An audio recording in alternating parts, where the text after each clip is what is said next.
你係咪成日覺得唱歌好難？等 Miss So 話你知，唱歌其實有公式㗎，歌詞加旋律再加埋技巧，就等於好好聽啦。第一步記歌詞，記歌詞其實好簡單，只要每日跟住唱多幾次，練多幾次，咁就自自然然會記得晒㗎啦。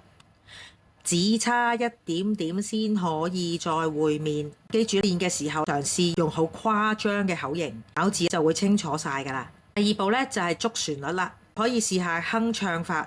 就係一路聽住個原唱嘅時候，一路跟住哼。你可以喺哼嘅時候呢，一路呢用隻手打住拍子。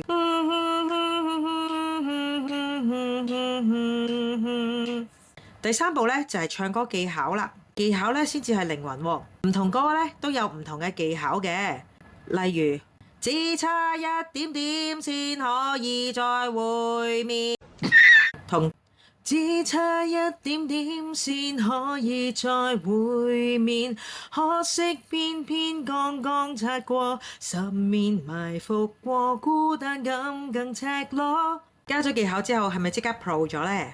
技巧係要根據唔同嘅歌而有變化嘅。就算同一首歌嘅主歌同埋副歌部分都會往往用到唔同嘅技巧，你可以透過模仿原唱，又或者揾唱歌老師教你，從而一步步改善。跟住呢個公式練，下一個 K 歌之王就係你啦。想試堂嘅話就留言我想學，咁我就會 send 條試堂嘅 link 俾你㗎啦。